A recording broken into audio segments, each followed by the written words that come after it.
ഒരു കാശിന് കൊള്ളത്തില്ല, കൊള്ളത്തില്ല, ഒരു ഇതുമില്ല, വെറുതെ ചുമ്മാ കണ്ണ് കാണാൻ പോലും കൊള്ളത്തില്ല. എല്ലാം എന്റെ കൂടന്മാരൊക്കെ കിടന്ന് ഉറങ്ങുക, ഞാൻ പബ്ജി കളിക്കുന്നു. വെറും പന്നപ്പടം. എ സി നല്ല എ സി ഉണ്ട്, അത്രേ ഉള്ളൂ. വെറും പന്നപ്പടം ധൈര്യമായിട്ട് വരുന്നുണ്ടോ? നല്ല പടമായതുകൊണ്ട് റിവ്യൂ എടുക്കാതിരിക്കുന്ന നല്ലത്. റിവ്യൂ എടുക്കാതിരിക്കുന്ന നല്ലത്.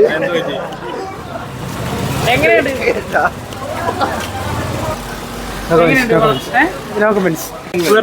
ഒറ്റയ്ക്കിരുന്ന് കാണാൻ പറ്റിയത് കോമഡി ഉണ്ടോ ചേട്ടാ? വെറും മടുപ്പാ. ഇത്ര ദുരന്തം പടം വേറെ കണ്ടിട്ടില്ല. ഇത്രയും ദുരന്തം ഞാൻ ഓടിയാൻ കണ്ടിട്ടുള്ളൂ. 2.5 മണിക്കൂറുണ്ടായിരുന്നു. പിന്നെ കോമഡിയൊക്കെ ചില ഉള്ളായിരുന്നു, കുറച്ചൊക്കെ മടുപ്പായിരുന്നു, ചില ആകെ കൂടുതലായിരുന്നു. പവർ ഗ്രൂപ്പിന്റെ വിളയാട്ടം കാണാണോ? അതൊന്നും നമുക്കറിയില്ല. റഹ്മാൻ എന്താ ഇപ്പോഴും അവർക്ക് അല്ല, അങ്ങനെയൊന്നും പറയാൻ പറ്റില്ല. പുള്ളിയുടെ നമുക്ക് പുള്ളിയോട് ഒരു പഴയ ഒരു ആരാധന ഉണ്ടല്ലോ.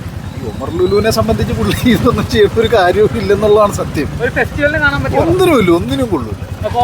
റഹ്മാനോട് ഇഷ്ടമുള്ളവർക്ക് റഹ്മാനെ കുറച്ച് നേരം കണ്ടോണ്ടിരിക്കാന്നല്ലാതെ പുള്ളി എടുത്ത പഴയ ഒരു നമുക്കൊരു ആരാധന ഉണ്ടല്ലോ. പഴയ ഒരു കാണുന്ന രീതിയിലും ആ പുള്ളി പണ്ട് അഭിനയിച്ച സിനിമകളൊക്കെ നമുക്കൊരു ആരാധന ഉണ്ടല്ലോ. ആ ഒരു ഇത് മാത്രം. ഞാൻ പുള്ളിയുടെ റഹ്മാന്റെ ഒരു സെറ്റപ്പ് കാണാൻ വേണ്ടിയിട്ട് വന്നതാണ്. പക്ഷെ റഹ്മാനെ മാത്രം കണ്ടാൽ മതി, റഹ്മാനോട് ഇഷ്ടമുള്ളവർ മാത്രം കണ്ടാൽ മതി. അല്ലാതെ ഒരു കാശിനും കൊള്ളില്ല, വെറുതെ പോയിരുന്ന് കാണാന്നല്ലാതെ ഒന്നും വർക്കായില്ല എന്നുള്ളതാണ് സത്യം. ഒരു രീതിയിലും ഒരു വർക്കൗട്ടും ആയിട്ടില്ല എന്നുള്ളതാണ് സത്യം.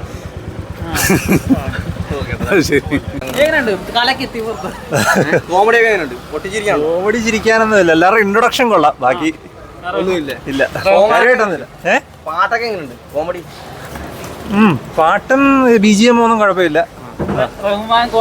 പ്രത്യേകിച്ച് കഥയൊന്നുമില്ല, ചുമ്മാ കണ്ടിരിക്കുക. ഓണത്തിന് കാണാൻ പറ്റിയ അത്ര ഉണ്ടെന്ന് തോന്നുന്നില്ല.